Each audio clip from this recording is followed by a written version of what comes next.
To get from my home to the club, I had to travel from the north part of St. Louis to the southwest suburb of Brentwood, via 2 streetcars, and then walk 2 miles on a rural road. After work, van or one of the employees would drive me back. I didn't have to start work until 9 p.m., when the dinner hour was over and the band began to play, so my walks were usually after dark. I clearly remember how I enjoyed those walks, looking up at the stars, trying to find the Big and Little Dippers, while thinking of so many things about which a child normally should not be concerned. A few times, while looking up at the sky, I would be so engrossed in my thoughts that I'd walk off the road and fall into the shallow ditch bordering it. Thankfully my uniform was awaiting me. It was during one of these night walks that the secret for success suddenly dawned on me. At first it was difficult to accept the significance of the obvious, but there it was, pure and simple, pride. Pride eliminates all fears, insecurities, limitations and dependability. It generates confidence, energy, order, and self-containment. This revelation, although manifesting itself suddenly, was solely the culmination of my perceptions and observations up to that period. I realize now the conclusion was inevitable, because for some time I had been asking myself many questions. The most perplexing one was, how could an abundant free society produce extremes, such as the very rich, and the very poor, with each being oblivious to the other? It just didn't make sense that one man could have tens and hundreds of millions, while another had zilch. Poverty, I felt, was a plague, and whatever the cause, it was obviously highly contagious and hereditary, due to its enduring epidemic proportions. The strangest thing I noticed about poverty was that no one, rich or poor, cared a damn about finding a cure. It was simply regarded as an accepted fact of life, with the prescribed treatment being, take 2 aspirin with a glass of prayers and you'll feel better tomorrow. The overall prognosis for this social disease is frustration and desperation, resulting in premature aging and death. Society issues statistics on everything relating to the dangers of man and his environment, but I've not seen one that deals with economic death. It is said, you're as young as you feel, but the truth is, you're as young and as old as you can afford to be.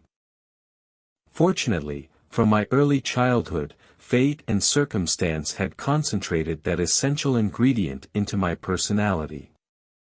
My mother and step-grandparents, through their love and devotion, instilled pride into my awareness, and the warped old nun tempered it with reality.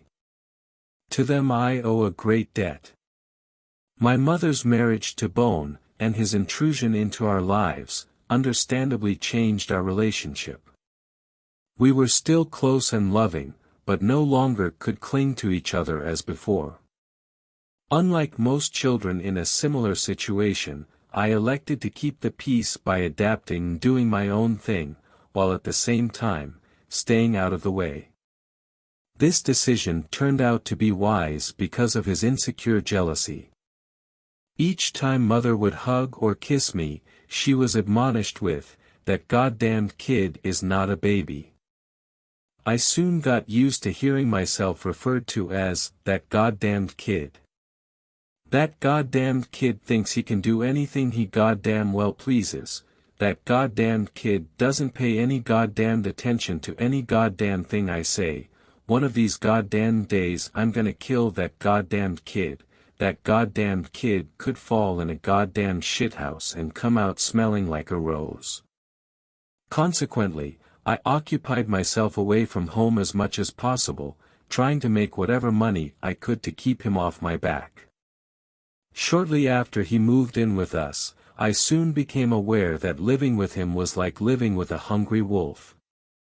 One had to keep feeding him to avoid being eaten. Besides shining shoes at Van's restaurant and working at the club, I shined shoes and sold magazines throughout the business areas in St. Louis. The reason I got into selling magazines was to win a bike with wire basket carriers. in which I could put my shoeshine box and anything else I wished. It took me 2 months selling magazines on the side to earn enough sales coupons to win it. When I did, I was able to cover any part of the city where bucks could be made. Half of the money I earned I brought home and placed on the kitchen table, the other half I hid for my own use. My stepfather always suspected I was holding out, but try as he might, he just couldn't prove it. Many times, while pretending to be asleep, I observed him going through my clothes and shoe box. Having anticipated his suspicions from the start, I began hiding my money in the second-floor hall toilet room. We lived in 2 furnished rooms, located on the 3rd floor, so there was no reason for him to consider the second level or its facilities. Many nights I would catch him waiting for me on the front steps. This too, I anticipated. The tenement, in which we existed, was near the end of the street, so it was easy to make sure the coast was clear by observing from the opposite corner. If he was sitting on the steps waiting, I would just circle the block, go through a dark alley, and enter through the back stairs to make my deposit. I would then recircle, and greet him in a surprised, friendly manner, and empty my pockets. He benefited from much of the money I held out, because I used it to buy clothes and things for myself, which I claimed were gifted to me by Van and others. Even though he appreciated this savings on my maintenance, he didn't appreciate the results. My neat appearances constantly created a silent turmoil within him, and I sadistically enjoyed witnessing this because of his cruel attitude toward me. The money I brought home, coupled with his greed, provided not only the means to free me from the house, but also to get my revenge. This was a sad situation, for we both needed each other and it could have been good. There were rare times when we got along and even reached out to one another, but his volatile nature prevented it from lasting more than a day or two. He was a Jekyll and Hyde. Looking back, I realize fate had decreed definite plans for us both. He was to serve as a reverse role model for me, and I was to serve as his executioner. He helped me in starting a good life, and I assisted in ending his miserable one. Until I was 14 years old, I lived pretty much under the same conditions, with a few adjustments to compensate for changes. I had physically outgrown my job at the club, and mentally, my shining of shoes, when I was 12. Van's mother had died and he was deeply involved with Mary, so I didn't see much of them. Prior to quitting my job at the club, I met a professional gambler, named Eddie Ross.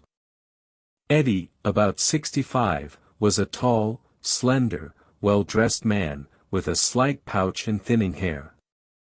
Strangely enough, I got to know him because of my taste for good chicken soup.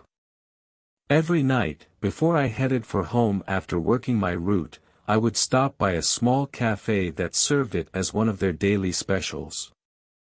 One night we shared the same table, and became acquainted over a double helping, for which he insisted on paying. After that, it became a nightly habit for us to meet there to eat and talk. It was on one of these occasions a short, heavy-set man, about 60, joined us. Eddie introduced him to me as Frank Arata. Frank owned a large sportsman's club, called Arata's, which was located on Grand and Olive Streets. This was a main and busy section of St. Louis, and was near the cafe. Through Eddie, Frank offered me a job as a service boy. This consisted mostly of running errands for food and drinks for the players, and helping Emery, the black porter, keep the place in order. It did not take long until I was doing well financially. My salary was small, but the tips were very good, especially when the player won. Arata's was a totally different world from Van's Super Club. It was a huge, open room covering about 10,000 square feet. One section was for billiards, snooker and pool, while another contained many tables and chairs for cards. The back area held the bookie setup for horse betting. Van's clientele consisted mostly of the old-fashioned and conservative money types, while Arata's were the sharp-witted hustlers looking for a fast buck. To me, Arata's was more exciting, as it was not as slow and predictable. I realized I could learn a lot from the strange characters who frequented the place, merely by observing them operate. They were like personalities out of Damon Runyon. Eddie seconded this by saying, "Keep your eyes and ears open, your mouth shut, and you'll do well." Frank gave me similar advice when he hired me by saying, "A bright boy keeps his eyes and ears open, and his nose clean." I worked at Arata's for over 2 years and became somewhat of a mascot to a few of the players. It was through them I experienced many valuable lessons. They taught me facts and percentages pertaining to gambling in all forms, including games of skill. I was often invited to accompany them to restaurants, tailor shops, and the Belcher Health Club. I especially enjoyed the latter because of the swimming pool and showers. The steam rooms, hot mineral baths, and rough massages administered to me by big, colored attendants, I could do without. Thank you for watching. Please subscribe and like the video.